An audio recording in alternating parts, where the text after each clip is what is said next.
If your dog has drowned, it's important to get them out of the water, but do not put yourself at risk ever. So human safety is paramount. If it is safe to get them out of the water, then get them out, hold them upside down and actually wipe away any vomit or water that is obvious.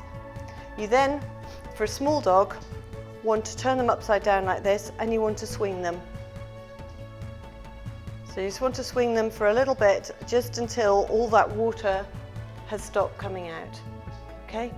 And then you want to check to see if they're unconscious and whether they're breathing or they're not breathing, and act accordingly.